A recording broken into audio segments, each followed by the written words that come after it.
Okay. My name is Walter Gendell, and I am thrilled and honored to be your worship associate this morning.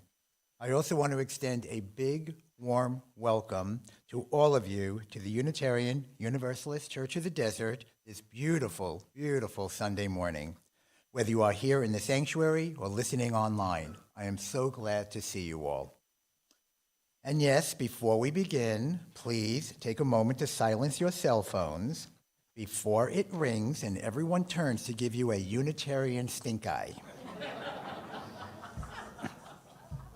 As we begin our service, I think it is important that we continue to acknowledge that we gather today on the ancestral and unceded territories of the Aqua Caliente Band of Cahuilla people, who have stewarded this land throughout the generations, and that we also strongly commit to growing our understanding and relationship with this land and with the people who inhabited it and nurtured it before our arrival. In this congregation, we strive to honor the inherent worth and dignity of every person. And what that means to all of you is that all of you are welcome. You are welcome no matter your sexual orientation or gender identity, your age or your size, whether you are rich or whether you are poor, no matter your immigration status or your race, religion, or culture, and particularly wherever you come from and whoever you love. Unitarian Universalists have said for centuries that there is room in our religion for all seekers. Skeptics and poets and scientists are all welcome here, as are nonconformists and shy and uncertain folks. Not Unitarian. We believe that restlessness and doubts are a sign of grace, that the love of truth is the holiest of gifts. So come and learn and grow with us as we commit together to embrace the rich and beautiful diversity of the world. I invite all of you to help build a community centered in justice, in compassion, and in love. We are very grateful for your presence. And now, please join me as Reverend Ian rings the Tibetan bowl and we listen to the wonderful Chip Prince play our music for centering.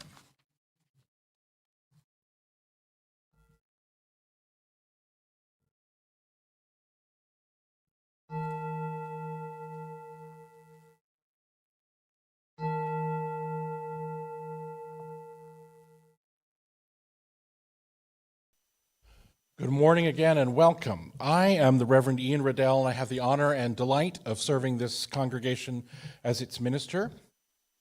We are a community gathered not by creed or a single belief, but by our commitment to the thriving of the world and our commitments to each other. Commitments to work together, commitments to learn and explore together, and commitments to nurture each other. We come together today with the words of Todd Taylor. At the end of this year, we gather in memory, recalling the year past that has brought us to this hour. and the countless lives, known and unknown, that have made our lives possible. We gather in affirmation of the strength that is ours to live this day and the potential we have to create a better tomorrow. We gather in faith that our minds might be enlightened, our love deepened, our path together illumined by understanding and peace. And so in memory, in affirmation, and in faith, we gather to worship together today. Our hymn singing today is fairly straightforward and simple, but it will require a little bit of courage from you, and I know you can do it. We're going to Sing and Rejoice, a very simple, straightforward tune. We're going to sing it twice through in unison, and then I'm going to divide you into two parts, and we're going to sing it in two parts, and then 4.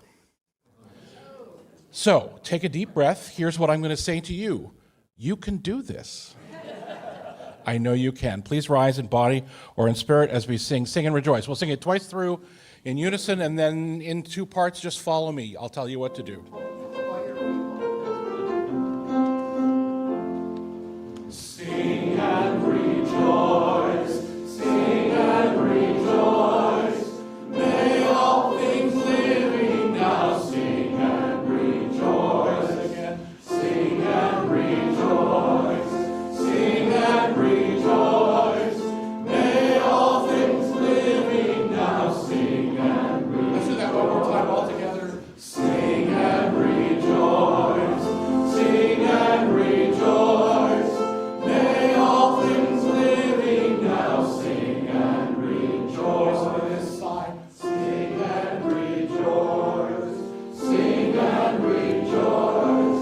Sing and rejoice now. May all things living now sing and rejoice, sing and rejoice.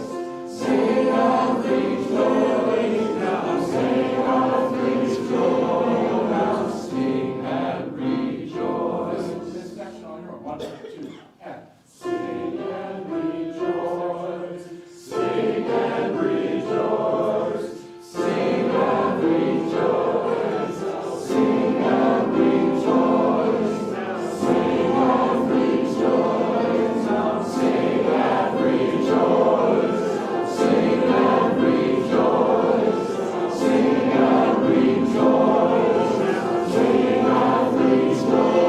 rejoice, sing and rejoice, sing and rejoice.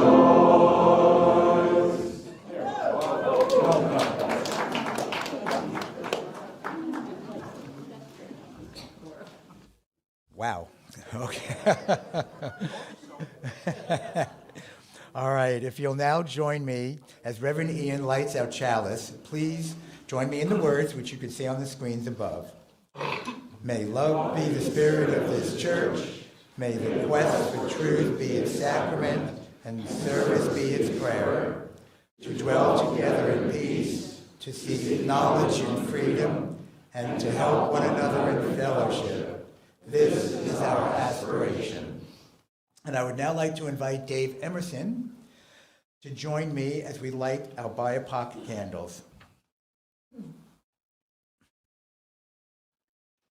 We light these candles in solidarity with Black, Indigenous, and other people of color as we journey together towards spiritual wholeness.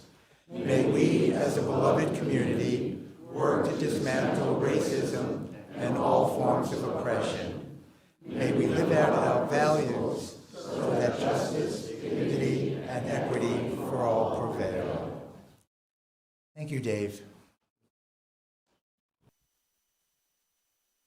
Those of you who are regulars who have been here often will notice that the structure of our service is a little different today, so I hope you lean into it and enjoy. We are going to do 3 actions today. 2 of those actions are quiet and meditative, and 1 is a little fierier. So we're going to start. We're going to start with a reflection, remembering the year that is past, the year that is coming to a close. So I invite you to be comfortable in your seat. If breathing deeply is relaxing for you, breathe deeply. Your hands and arms rested, however they are comfortable in your lap. and just close your eyes or stare, let your vision go into the space in front of you as you are comfortable. Just breathe for a moment. Get settled in this place. As we settle together, I invite you to call to your mind the past year. And if ever something comes up in this meditation which starts to bring you anxiety that you don't feel like feeling, you can just say hello to it and let it go away and breathe. So I want you to turn your thoughts to those things which happened this past year which made you happy, which gave you hope, which made you feel connected to other people. Something that happened that gave you strength. Something that happened that helped you see the beauty in those around you. Something that happened which helped your neighbors and your kin thrive a little more strongly. Those things that you are grateful for, hold those in your mind.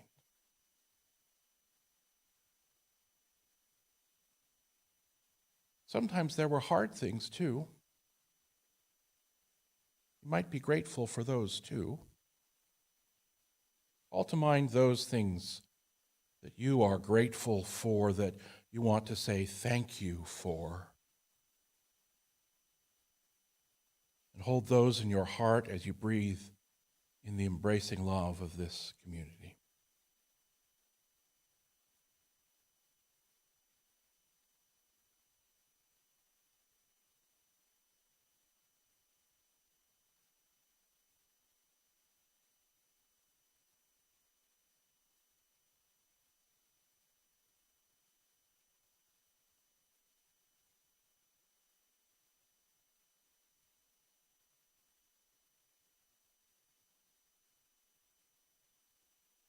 Even when it was hard, we are grateful for the year that has passed.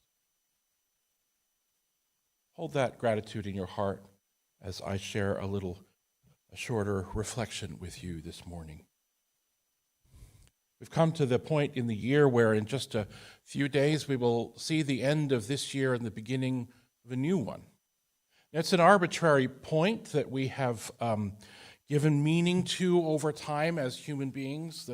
There's nothing in the stars or the planets that tells us that January 1st is the beginning of a year. In fact, there are other days that have greater astronomical weight to them, but we live with January 1st. And traditionally around this time, we look at the past year and we see it for what it was, in its joys and its sorrows, its successes and its failures, how it might have changed us individually and collectively. So it's also a time when our perfectionism can surface. Along with those memories might have come for you painful judgment of yourself or of other people. And out of that, I think, grows our desire to make resolutions about how we're going to be better next year, how we're going to be thinner, how we're going to be harder working, how we're going to be more focused, how we're going to be healthier, how we're going to be better activists. And this past year, like every year, has had its difficulties, that's for sure. The deaths of public individuals who have profound influence in our lives, the deaths of those dear to us in our families and communities and this congregation who have meant so much to us. The pain and fear in the world around ongoing anti-Semitism, Islamophobia, racism, misogyny, anti-trans and homophobic attacks and infiltrations of our institutions. Continued strife and warfare and violence around the world, the daily news of death and more attacks.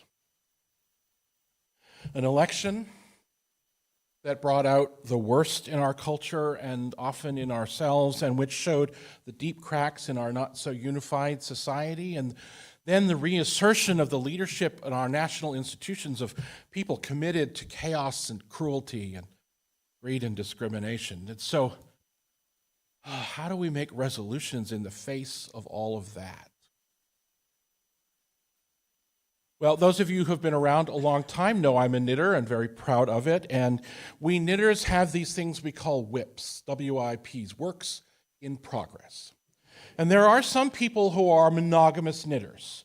Start a project, knit it, finish it, start the next one. I am not one of those people. I looked yesterday, I have 12 works in progress. And I look and I feel, oh my gosh, what have I done?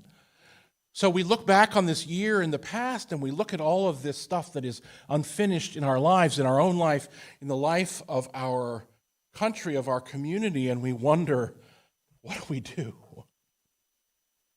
And so first, though, I want you to think that thing we just did, what are you grateful for when you look back at this past year? Because there were births along with those deaths. There were growing connections along with the violence. Beauty was created and enjoyed. Learning happened. We worked together together leading up to the election to hold up progress and inclusion and trust in our society. And though the results were painful for so many of us, along the way we built solidarity and relationship and resilience and community. And in the face of all that may come our way, remember, there is still good waiting to be nurtured. There's a moment in an episode of Doctor Who where the Doctor's traveling companion, Amy, is frustrated that they weren't able to make a difference in a rather painful situation. We didn't make any difference at all, she says. I wouldn't say that, the Doctor replies. The way I see it, every life is a pile of good things and bad things. The good things don't always soften the bad things, but vice versa. The bad things don't necessarily spoil the good things and make them unimportant.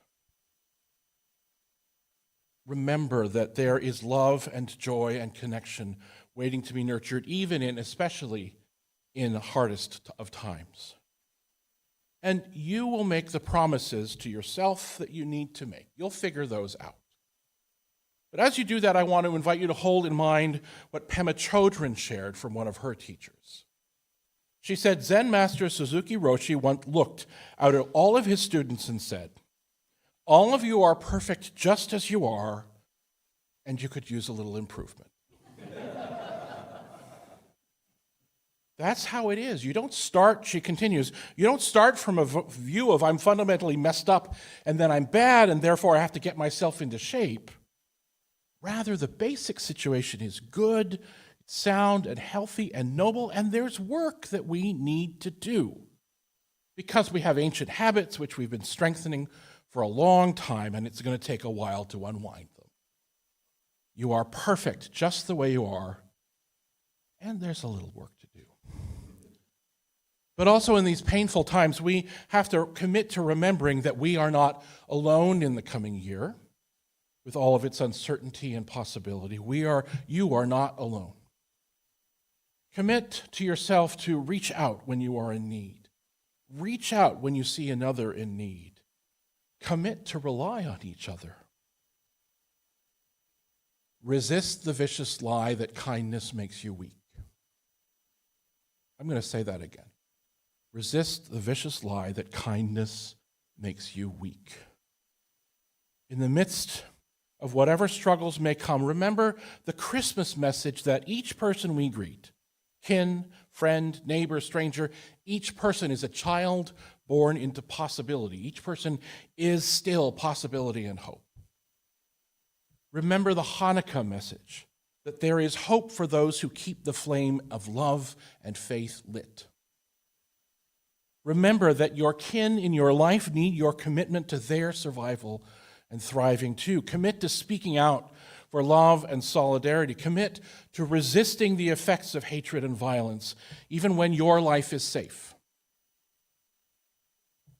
And hold fast to the truth of our interdependence. Remember that we are here together in community because our diversity makes us stronger, because we grow and change and are made more while in covenant with each other. And please, Don't forget to dance and sing and laugh and play and rejoice each other and in the power of love. Remember those things, my friends, as you make your plans, your promises, your vows, your resolutions for the coming new year. A vibrant person and a passionate Unitarian Universalist, and she will deeply missed by so many in our movement. Let's light a candle of grief and fond memory for her. There are many more things in our hearts today, small and large joys, memories that have been brought up at this holiday season. For some of us, holidays are a time of great joy and connection. For others, they bring remembered grief or angst or actual current grief and angst. And so we hold all of these things in our hearts. We know that joy and woe are woven fine in our lives, that the challenges and the joys live alongside each other in our hearts. And we know that we are capable of containing those multitudes, but especially when we gather in community and we remember that we are not alone. Friends, I would like to invite you into a time of quiet reflection, prayer, contemplation. As you're comfortable in your seats, your eyes are closed or open, you are breathing the way that makes you the most comfortable. And we pause in the quiet love of this community, the warmth and support and challenge of this place and of these people. But also we rest in the wider love that enlivens our lives, that fires our spirits, that nurtures our broken but still shining hearts. And so we rest in the embrace of that love, which will never let us go.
May all beings know peace.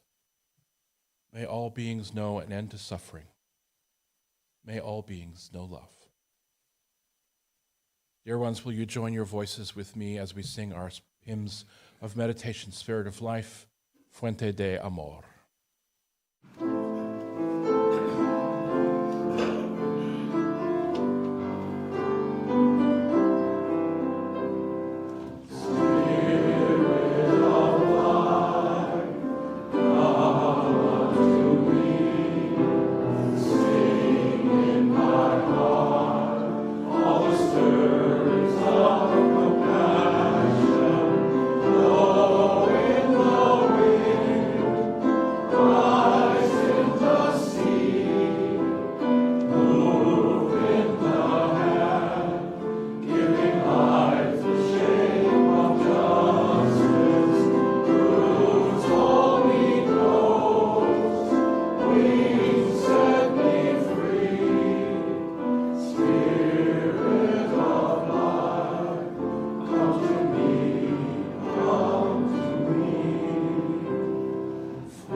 Friends, in the spirit of we are wonderful the way we are, and there are things we can do better, I apologize to Walter and to our AV folks because I skipped something in the order of service. So we're going to take a moment now to honor the holiday, to honor Hanukkah, which has begun this past week. And Walter is going to talk to us a little bit about what we're going to do and then light our Hanukkah menorah for us. Walter. Actually, I think this is a beautiful segue after that wonderful singing. So thank you, Ian. So lighting the menorah is a time-honored tradition in almost all Jewish households. So what I'll be doing is lighting the main candle, or the shamash, as is done every night for 8 nights, which is the miracle of Hanukkah. Then I will recite the 2 blessings, first in Hebrew and then in English, and finally, with the shamash, I will light the other candles.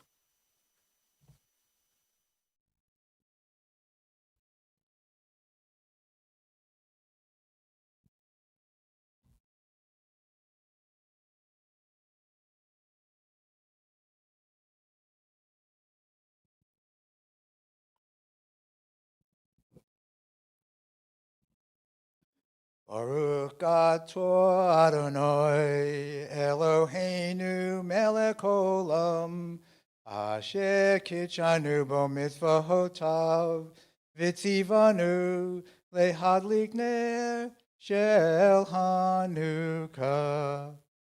Blessed are you, our God, ruler of the universe, who makes us holy through your commandments and commands us to fight the Hanukkah lights. Baruch atah Adonai Eloheinu melech olam she'asa nisim la'avoteinu v'imoteinu bayamim ha'em ba'zman hazeh.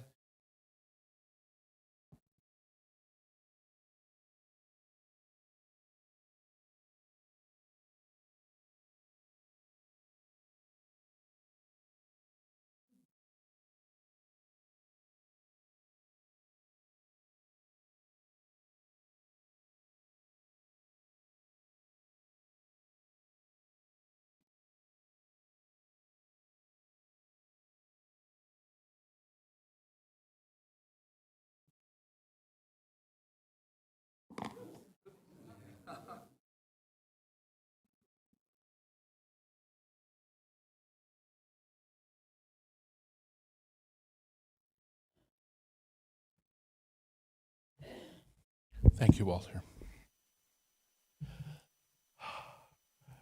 It says in your orders of service, releasing what has gone before, a fire ritual. And so we are going to enter into a moment of release now. I invite you to have in your mind something from the year past that you would like to let go of. I don't think you need to say that I don't want you to say everything from last year is done and we're starting anew necessarily. But maybe there's something that's sitting in your mind, a pain or a piece of shame that you don't need, a piece of worry about something unfinished. Maybe there's a relationship that has been troubling you and it's time for you to at least let it go in lightness in your heart. I want you to think for a moment of something you want to let go of. And then in a moment, I'm going to invite us to come forward. I will light the candle in the center of the room here, and I have some paper, some flash paper, that when we light it on fire, it goes a little slower than that and goes away. And so we're going to burn away some of the things we want to let go of. I'm going to invite, if I could ask Randy and the ushers to maybe open the doors and open that outside door as well, and Walter, if you could open that door, because we want to make sure there's some airflow through here. But you won't have to hold it in your hand. It'll be in a pair of tongs, so you don't have to get your hands near the fire. And so what I'm going to ask us to do is we'll start with the people in the center sections. If you could go to the outside of your row and come up the center aisle. Does that make sense? So go out to the outside of row, up the center aisle, and then back to your seats, and then we'll have the people in the outside sections do the same thing so that we have some traffic flow. Does that make sense? Chip's going to play some music while we do this, so I invite you to hold that thing in your head that you want to let go of, and start getting yourself ready to come forward. Okay. We can.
Now we're going to sing a little bit. So we're going to sing Rise Up, O Flame. We're going to sing it 3 or 4 times through together. And if you feel called to be boisterous, be boisterous. If you feel called to be calm, be calm. Okay? A little bit of intro so we know what key we're in.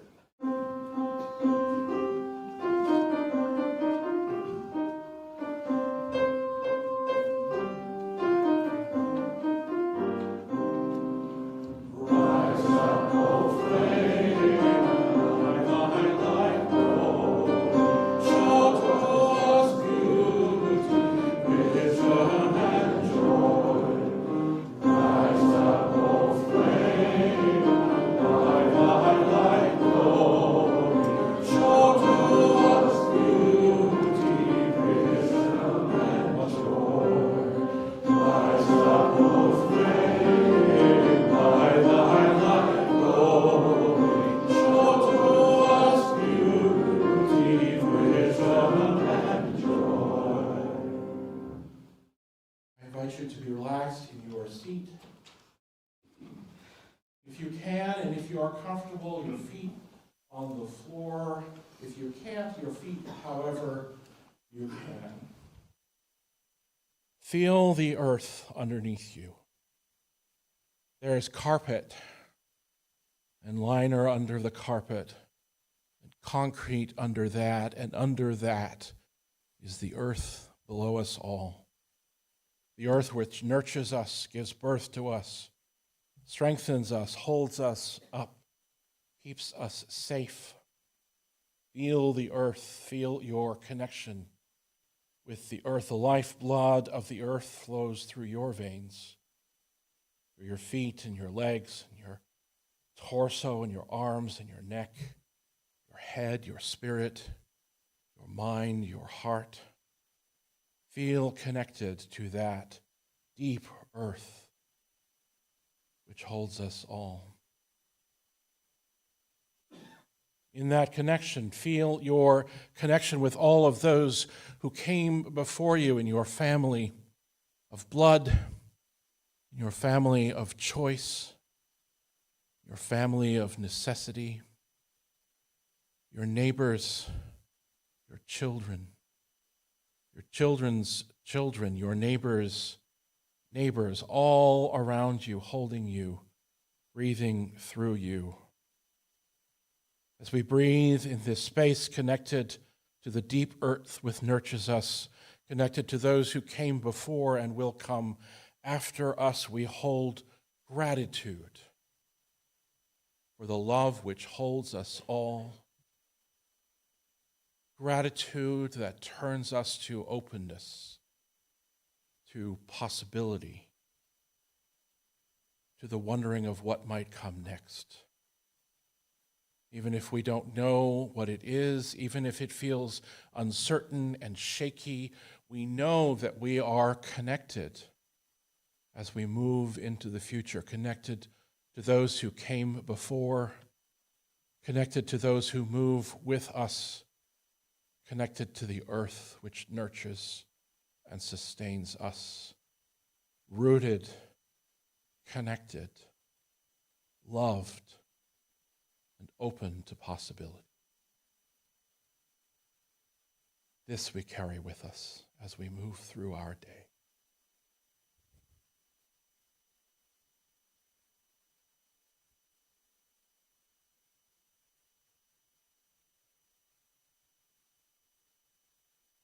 Friends, will you rise one more time in body or spirit as we sing together our closing hymn, Ring Out Wild Bells. The words may be unknown to you. Am I doing the right thing? Is that the right thing next? Sorry, my apologies. I'm doing okay. We're going to sing Ring Out Wild Bells, sorry. Ring Out Wild Bells, and the tune is one that you know. You might know it as the water is wide, I cannot get o'er, or though I may speak with bravest fire. You can do different tunes to different words in our hymnal, so that's what we're going to do today. So I invite you please to rise in body or in spirit as we sing the 4 verses of Ring Out Wild Bells. By the time we're into the second verse, you'll have it.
All right, now the congregational news. And lucky for all of you, I will not be singing our congregational news in Hebrew.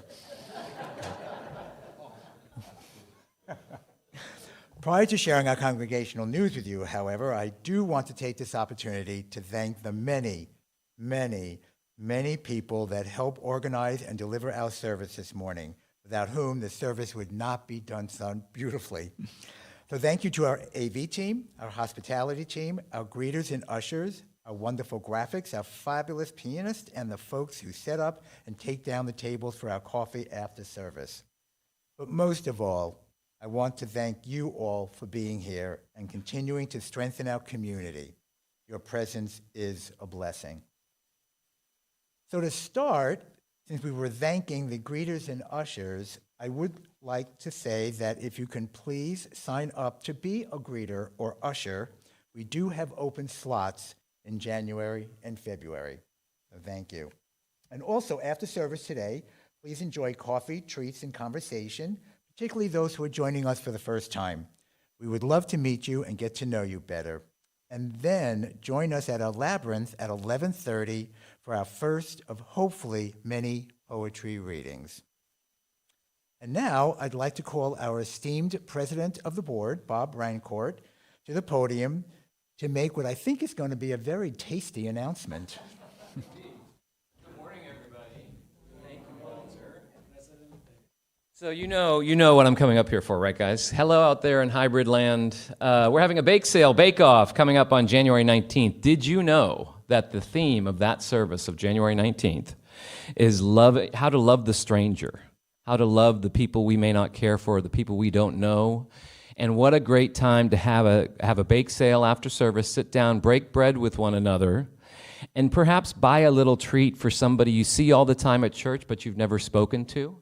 Sit down with that person, greet that person, and break a little bread with that person. I think that would be, I looked up the theme and I was like, wow, that is a fantastic theme to have a bake-off right after service that day. So we've got about 11 registrations so far, and we've only got a week left, folks. So bakers, you've got a week left to register. If you hate getting on the computer to do the form, you can just call me, text me, email me, president@uucod.org. I'll do it for you. I'll just have a phone call with you and I'll do the form for you. There's paper forms in the office too, if you do that, or just email me or call me or something. We'll get you registered. But this way we know what's coming, we can plan and prepare. That's why we have a registration form and a cutoff date. So next week is the cutoff date. 2 weeks after that will be the bake sale itself. For my baking team, my bakers out there, I'm looking at you guys, thank you, and we're meeting next week after service again next week. So please participate in the bake sale, whether you bake. We can cook, and there's going to be other choices that, it's not all, it'll be vegan choices, there'll be choices for people. But please participate. You got 1 week left to register, and then don't forget January 19th to come to our bake-off after service. Thank you so much, folks. Thank you, Bob. Okay, together, let us now extinguish the chalice as we say these words on the screen above. We extinguish this flame, but not the light of truth, the warmth of community, or the fire of commitment. These we carry in our hearts until we are together again.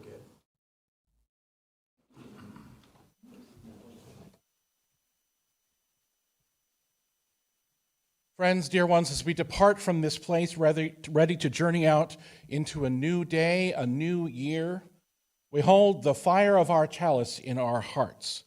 We hold the light and the fire of the Hanukkah candles, and the light and the memory of the things that we have let go and burned up in the fire. We hold all of this in our community and in our hearts, and we remember that all that we have ever loved, and all that we have ever been stands with us on the brink of all that we aspire to create.